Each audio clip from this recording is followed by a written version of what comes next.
এখানে একটা পুকুরে বডি ভাসছে, এই বডিটা উপর হয়ে পড়েছিল এবং আমরা দূর থেকে দেখছি ভাসছে, নিচে পা আর মাথাটা মানে জলের মধ্যেই। পুলিশ এসে বডিটা শনাক্ত করে নিয়ে গেছে, পুলিশ তদন্ত করছে, দেখা যাচ্ছে। এই মুহূর্তে সব থেকে বড় খবর, কোন্নগর কানাইপুরে নৈটি রোডের ধারে একটি পুকুর থেকে দেহ উদ্ধার। ভালো জামা কাপড় পরে আছে, অর্থাৎ ফুল প্যান্ট, জিন্সের প্যান্ট পরে আছে, সোয়েটার পরে আছে, মাফলার এবং হুডি জ্যাকেট পরে আছে। এই পরা অবস্থায় এক যুবকের দেহ উদ্ধার। এই দেহ এলো কোথা থেকে সেটা তদন্ত নেমেছে কানাইপুর ফাঁড়ির পুলিশ কর্মীরা। দেহ উদ্ধারকে ঘিরে যথেষ্ট চাঞ্চল্য ছড়িয়েছে।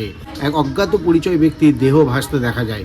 কোন্নগর স্টেশন থেকে যে নৈটি রোড ধরে দিল্লি রোডের দিকে যাওয়া যাচ্ছে, ঠিক সেই দিল্লি রোডের দিকে যাওয়া যাচ্ছে যে রাস্তা নৈটি রোড, সেই নৈটি রোডের ওপরই যে লোকনাথ বাবার মন্দির আছে, সেই মন্দিরের পাশে যে পুকুর আছে, সেই পুকুরে এই দেহ ভাসতে দেখা যায়।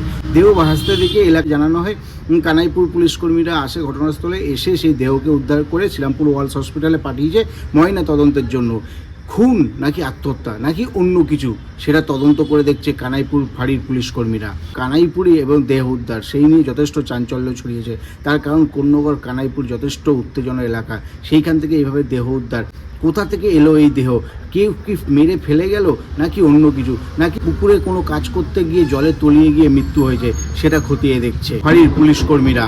এলাকার বাসিন্দারা কি জানিয়েছেন এই বিষয়ে আপনাদের সামনে তুলে ধরবো। বাড়ি থেকে ফোন যায় যে এখানে একটা পুকুরে বডি ভাসছে, তো ওরা বুঝতে পারছিল না। তারপরে আমি পুলিশকে সঙ্গে সঙ্গে ফোন করি, ফোন করতে ওনারা আসেন, এসে দেখেন যে বডিটা উপর হয়ে পড়েছিল এবং যে হুডি আছে সেই হুডি টুপি ঢাকা ছিল। তারপর পুলিশ এসে তদন্ত করে তোলে বডিটা। এখনো পর্যন্ত ব্যক্তি আত্মঘাতী হয়েছেন বা পড়ে গেছেন পা স্লিপ করে কিছুই জানা যায়নি। পুলিশ নিয়ে গেছেন বডি, ওনারা পোস্টমর্টম করে দেখবেন। আমাদের সেরকম পরিচিত না, এখনো কোনো পুলিশের কাছেও কোনো এরকম মিসিং ডায়েরি এখনো পর্যন্ত আসেনি। কি জানিয়েছেন কানাইপুর পঞ্চায়েতের উপপ্রধান ভবেশ ঘোষ? আমরা পঞ্চায়েতেই ছিলাম, পঞ্চায়েতে আমাদের এক দলীয় কর্মী ফোন করলো, বলে ওখানে একটা বডি জলে ভাসছে। এসে এটাই দেখলাম, সঙ্গে সঙ্গে পুলিশকে আমরা খবর দিই, পুলিশ এসে বডিটা শনাক্ত করে নিয়ে গেছে, পুলিশ তদন্ত করছে, দেখা যাচ্ছে মানে জ্যাকেট পরে আছে, জিন্সের প্যান্টও পরে আছে, মাথায় টুপি ভাই। এই লোকাল লোক মনে হলো দেখে? না, কিছু বলতে পারছি না, মুখটা তো দেখতেই পাইনি, প্যাক করে তুলে নিয়ে গেছে পুলিশ। কোন জায়গাটা ভাসছিল দেহটা? এই জায়গাটা ভাসছিল, এই সামনে ভাসছিল, পা দুটো দেখা যাচ্ছিল খালি, আর এমনি বাঁধা ছিল মুখটা, এই সময়টা ভাসছিল। কি অবস্থায় ছিল? এমনি এরকম ভাবে উপরে পড়েছিল, পা দুটো ভাসছিল খালি, আর বাঁধা ছিল। কোন জায়গাটায়?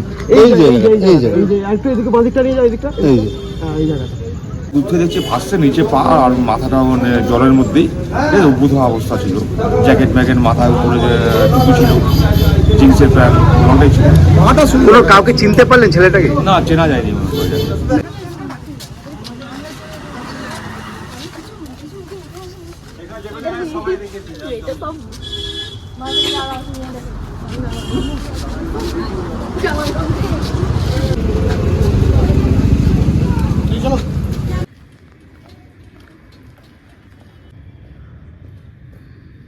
কোন্নগর থেকে অলিপের সঙ্গে প্রসেনজিৎ, হিন্দুস্তান টিভি। খবরটি নিবেদনে এসআই পেয়াবাগাস centre, Uttarpara, Hindmotor, Konnagar. Phone number 9836393715 অথবা 9143301694।